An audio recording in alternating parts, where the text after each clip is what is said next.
और एक बड़ी खबर इस वक्त आ रही है सियासत से। कर्नाटक में 14 बागी विधायकों को अयोग्य करार दे दिया गया है। ये एक बेहद अहम खबर है। ऐसे में जबकि कुमारस्वामी सरकार गिर चुकी थी, बहुमत साबित वो नहीं कर पाई थी, येदियुरप्पा अब कर्नाटक के नए मुख्यमंत्री पद की शपथ ले चुके हैं। ऐसे में अब कार्रवाई आगे बढ़ती दिखाई दे रही है। विधानसभा में 14 बागी विधायकों को अयोग्य घोषित कर दिया गया है। कांग्रेस के 11 और जेडीएस के 3 विधायक, इन पर एक अहम फैसला लिया गया और इन्हें अयोग्य घोषित कर दिया गया है। लेकिन खास बात यह है कि अब तक के कुल मिलाकर 17 विधायक अयोग्य घोषित हो चुके हैं कर्नाटक में। इससे पहले 3 विधायकों को अयोग्य घोषित कर दिया गया था। अरुण सिंह हमारे सहयोगी फोन लाइन पर मौजूद हैं। अरुण, कुल मिलाकर 17 विधायक अब अयोग्य घोषित हो चुके हैं। बीजेपी की ओर से सरकार बना लिया गया है, लेकिन अब विपक्ष में बैठे जेडीएस और कांग्रेस की क्या रणनीति होगी? देखिए, इससे दो बातें तो स्पष्ट है। पहली तो ये कि येदियुरप्पा को बहुमत साबित करने में बेहद आसानी होगी। उनके पास अपने 105 मेंबर हैं और एक निर्दलीय का जो उसकी सदस्यता चली गई थी स्पीकर की वजह से, उसके बावजूद 105 का नंबर है। चूंकि सदन की संख्या काफी घट जाएगी और इसलिए बीजेपी आसानी से येदियुरप्पा बहुमत साबित कर लेंगे।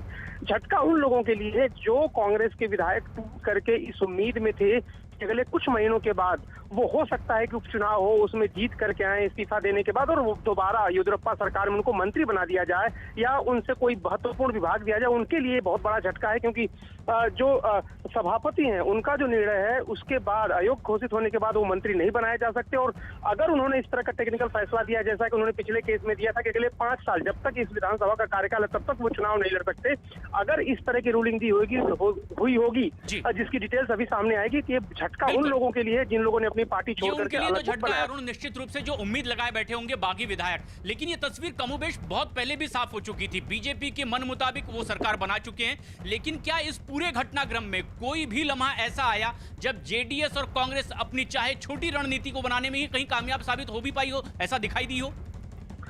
देखिए, ऐसा है कि स्पीकर के पास जब ये मामला गया था तभी ये तय हो गया था कि जितने हैं जिन्होंने सरकार गिराई है कांग्रेस की, वो स्पीकर की तलवार से बचेंगे नहीं, क्योंकि 10th शेड्यूल में व्यापक नियम कानून है और सभापति के ऊपर सुप्रीम कोर्ट ने छोड़ दिया था कि वो जो फैसला लेना चाहे स्वतंत्र है। उन्होंने अपने विवेक से जो फैसला लिया है वो चैलेंज नहीं होता है। सामान्यतः सुप्रीम कोर्ट या कोई कोर्ट उस पर ज्यादा हस्तक्षेप करती नहीं है और इसलिए कांग्रेस और जेडीएस की जो रणनीति है आगे अब उनको विपक्ष की भूमिका ही निभानी है।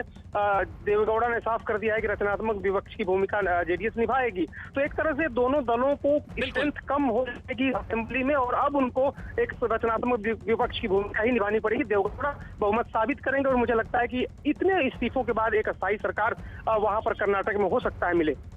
अरुण, तो ये एक और बड़ा कदम जब 14 विधायक आज और अयोग्य घोषित कर दिए गए, कुल मिलाकर 17, यानी येदियुरप्पा के लिए बहुमत साबित करना और आसान।